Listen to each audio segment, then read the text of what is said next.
No, we're very big fans of My News Desk. Very, very. We really are. We punt it to pretty much everyone. All right. I mean, for me, I use My News Desk about probably hourly during the working day. It's become an indispensable tool both for our communications, but also increasingly a number of our clients' communications. And the thing that it does, which for me is quite different and quite special, is it really does in practice introduce this term, sort of total media management. My own sense in PR over the last 10 or 20 years is that there's a lot of loyalty to particular channels, and there's a lot of talk about old world, new world with different media, the print world versus the digital world.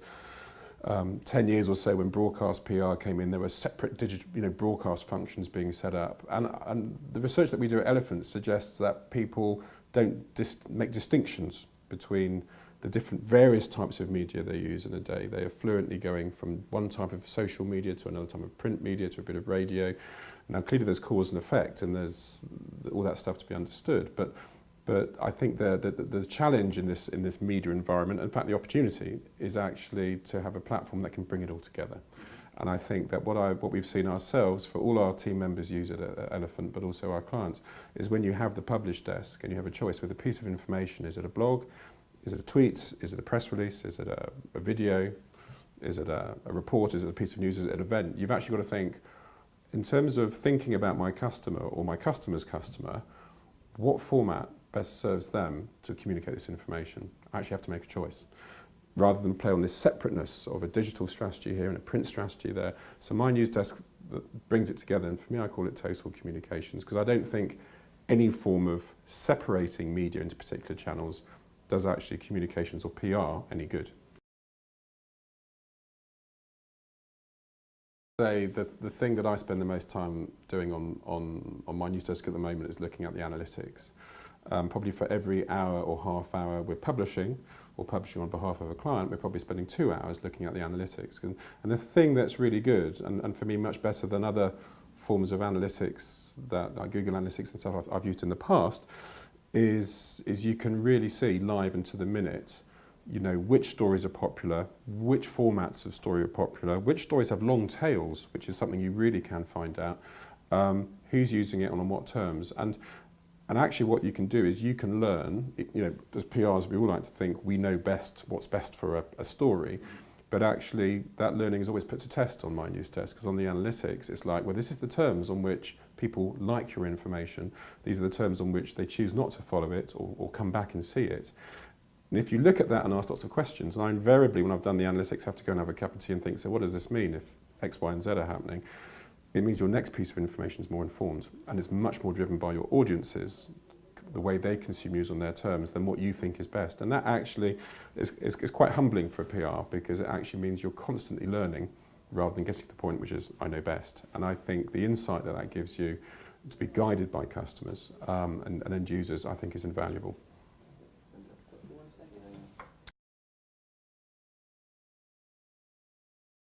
There's not a blue piece of badge for doing media for its own sake, because actually with each piece of media you can learn and re-explore the terms on which people like that media. So even things with press releases, traditional press releases for local papers, for national papers, for trade papers, actually just by looking at the analytics and looking at some of the tools around that, you can start making judgments about the shape, content, timing, in terms of timing, when it supports Twitter, tweeting and Twitter and blogs, the shape, format and running order of stuff.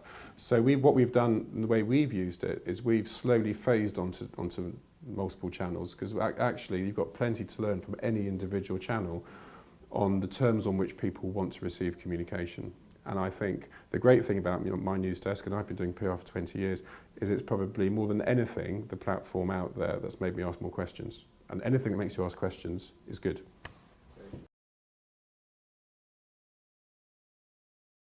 People's news is like a share portfolio. They get news from a whole combination of different sources through the day. And the trick for the PR, I think, is not to be partisan to one channel, but is to understand how you can cascade a piece of content across a broadening range of media, rather than going either or. It's actually with social media with new format free newspapers. It's more about and rather than either or. And what My News Desk helps you to do is have it in one place, because as media channels become more extensive and more disparate, our research shows people are not replacing one channel with the other, they're just adding new channels and mobile channels on. The challenge for the PR is how do you communicate to an audience that is becoming more broad-ranging in the media they consume. And what My News Desk does, which is quite unique, is it puts it in one place and forces you, as the communicator, to see it as a whole, rather than to go and manage little channels individually, which really gives no regard to how these channels bounce off each other. We're working on a project at the moment where we're looking to associate a client with people who share an interest in a debate they want to have.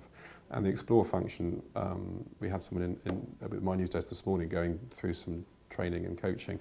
It's a perfect way to find people who want to have a conversation with you or your client that otherwise you would not know or meet. And I think what the Explore thing does, again, it goes back to this ability to listen and learn rather than just to talk, because communication, you have one mouth and two ears, so a lot of it should be about listening. And what Explore helps you do is find and reach the people who have an interest in what you or your client want to talk about that otherwise you would never meet or never know, or stumble across through random searches. The Explore, we've been using the Explore thing. It's the latest thing we've adopted. It's the fourth thing that we moved to on My News Desk. We've only been using it for about four or 6 weeks.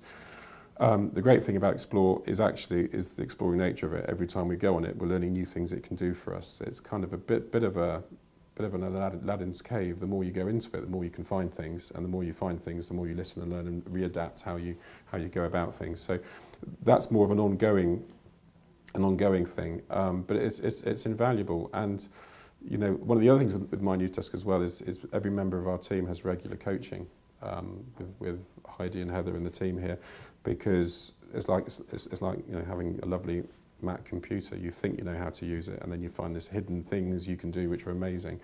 And again, we found that actually one of the nice things with My News Desk are the hidden depths it has. So when you've mastered something and you think you're there, you actually realise, as with Explore, there's about another 5 things you can do if you did this, that, and something else. So I think that's an important part of the Explore function.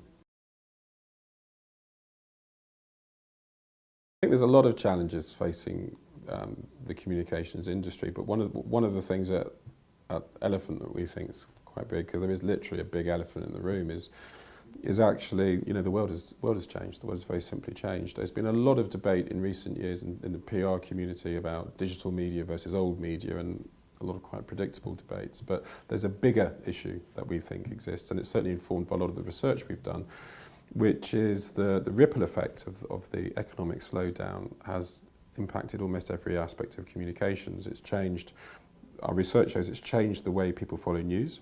It's had a bit of a counter effect on the channels people like, because trust has become a more important issue. So innovation has been balanced with sometimes the warmth and security of getting news from big trusted sources, which may not have been so big before. Businesses face different pressures. Across the board, budgets are down and people need more for less, so they need to be more clever with the comms they do. And from the conversations we have with in-house teams, they're tending to ask bigger questions now in these tough times. So rather than just production line things about shipping out releases, it's more things about, so what is the role that PR is delivering to the business? How do we manage effectiveness? How do we bring together channels rather than have little fads with particular channels we might personally be interested in? So there's a whole range of issues, and I think My News Desk is actually a really good platform. It's here in the UK at the right time, in the right place and in the right format to actually help communications teams get more from what they do, to get more from less, to be more thoughtful about what they do, and most crucially be, I suppose, mindful, much more mindful on the terms on which people want to gather and receive information. Very often with communications, corporate communications, consumer communications, the agenda seems to be about what it is and what the messages are that companies want to say. But the thing is, they're never in control of the communications, never have been. It's the consumer of news that decides what they read, what they watch, what they listen to, and what they think about it, which is why we spend so much time listening to them. And what My News Desk really does, it forces the PR, whether they want to or not, to actually base their output and what they say on listening. Because if you put stories out without regard for how people want to read them, then you won't get any hits. You won't get anyone reading your site. If you spend a lot more time listening and watching to why a story, even if it's a little tiny little local story, but you're thoughtful and mindful on the tone and the type of communication people want, on the channel and in the sequence they want it, you can have a lot of people reading your story. And that in itself is interesting, because also what My News Desk teaches you as a communications practitioner is it isn't just that now about the size of the cuttings book. It's about the impact of your communication. And what you can do through My News Desk is realise who's advocating you, who's talking about you, even if they haven't run your story, who's reading about you and maybe talking about you online.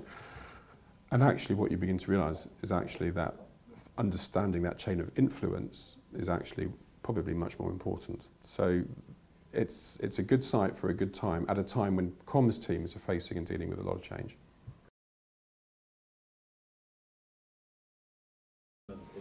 I mean, the PR industry is very involved in the debate on how you measure PR.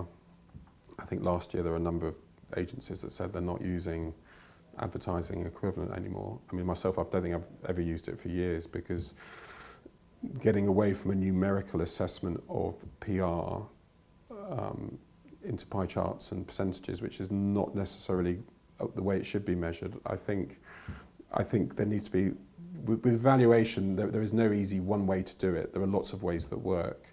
And the key thing is to pick the ways of measuring which are right for your client's goals and right for your audience. And again, My News Desk can make you ask a lot of questions about what really matters from your communication, because what you can do is you can track what people think about what you're putting out.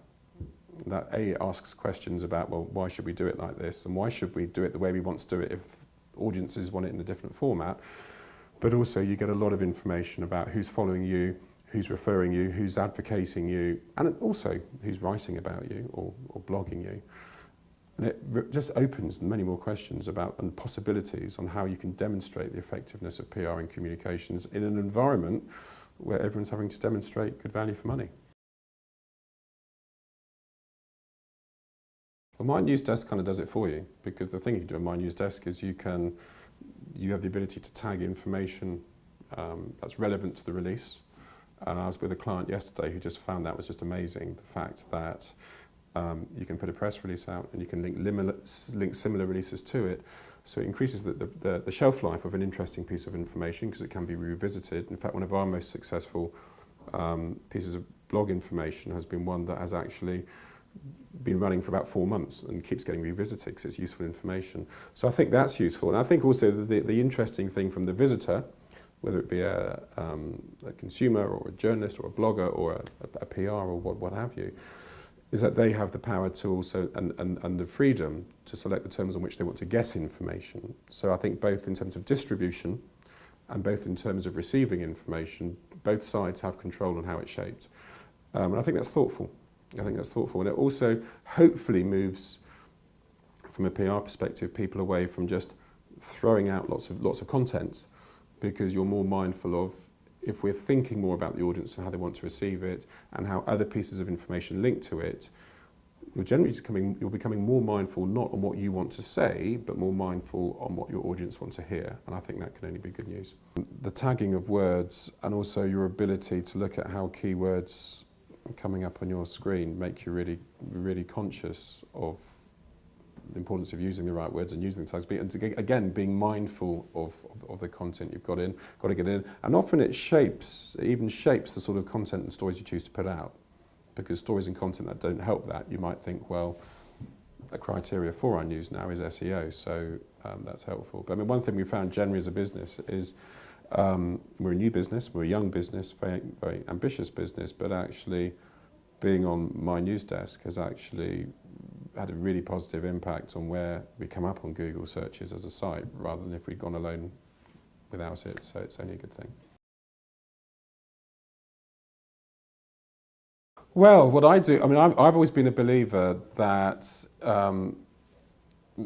measurements for PR are inextricably linked to clear objective setting. And usually when I speak to clients who think the way they're measuring PR is wrong or they don't understand it, it's not the measures that are wrong, it's the objectives that are wrong. Because if your objectives are clear, it's quite easy to know how you're going to measure it. And you can apply that through My News Desk, whether it's about advocacy, whether it's about building online communities, whether it's about getting targeted press coverage, whatever your objective. If your objectives are clear, you can find the answers on My News Desk. If your objectives are woolly, which is to grow our reputation without even knowing what that word means, then you're never going to find a way to measure it that makes you happy. So, but what My News Desk does, which is good, is it helps you ask questions. And I think that's good. And I think in this market, that's what you have to do a lot more of.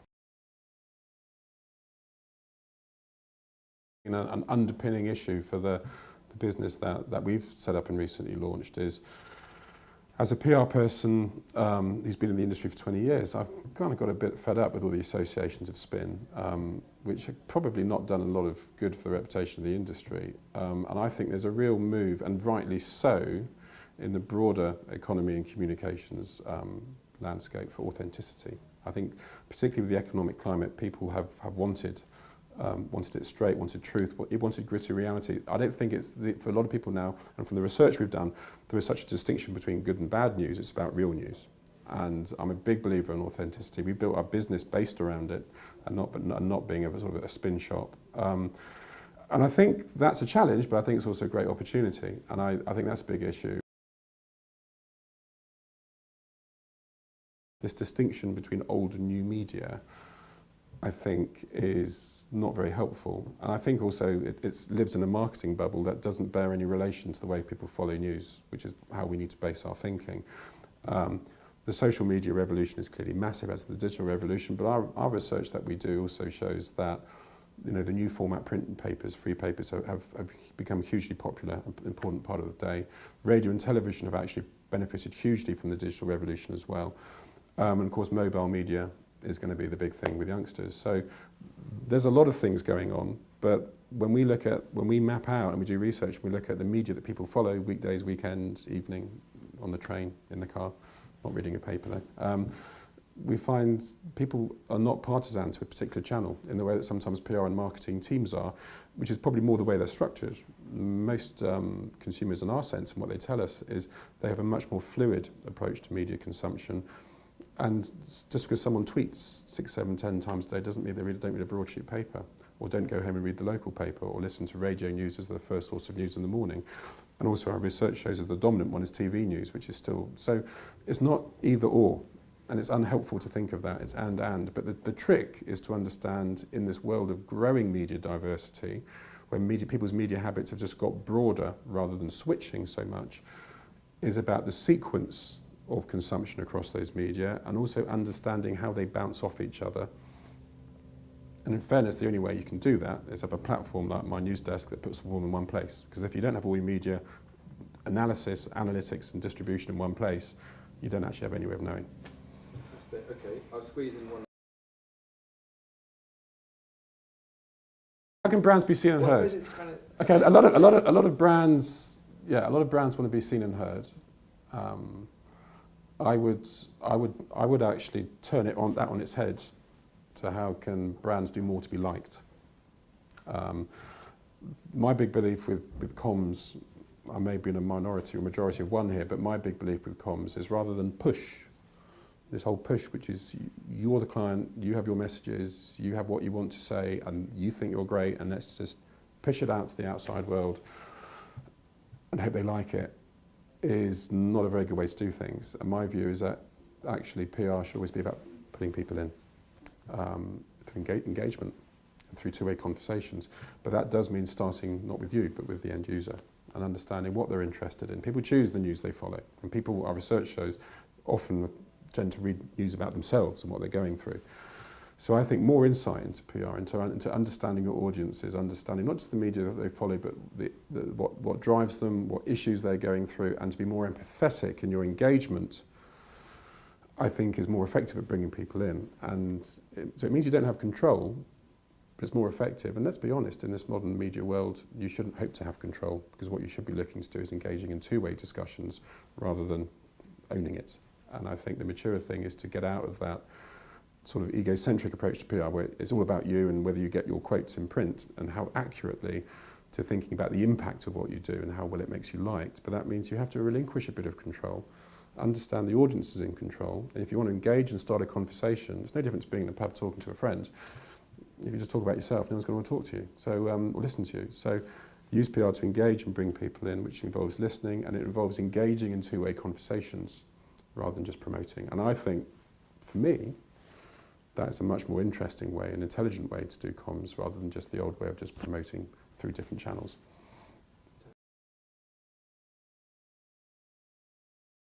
There's a greater focus for creativity, not wacky creativity, but just clever lateral thinking, rethinking things from a different perspective. There's a bigger focus on strategic planning, asking not big theory papers, but answering the big questions. What is the role of PR? How do I measure effectiveness? Do these messages work? Do I have too many? Am I using my agency in the right way? There's a lot of big questions going on. So a lot of the work we're doing is on creative and planning and strategy work. But also I think the thing a lot of people have liked about the work we do is that a lot of the advice we do is underpinned by research we do. I'm a big believer also that good advice is based on insight, not just opinions. And I think a lot of people found that quite refreshing. So I mean, we're a very different kind of PR firm, but we don't want to be Me Too anyway, so we're happy with that. Fantastic.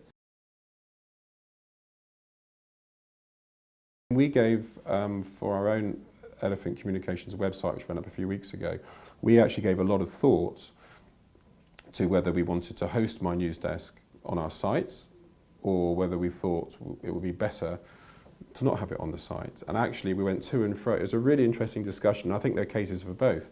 But from the thought of hosting it, we actually thought, we think it has more integrity and probably helps more with our SEO and other things, is if actually we have a site which people want as a kind of online brochure, but rather than saying we've got a few generic releases and a rather sparse press centre, we actually participate in a massive social platform across Europe, and we have a proper newsroom and go and find it here. And people actually prefer that.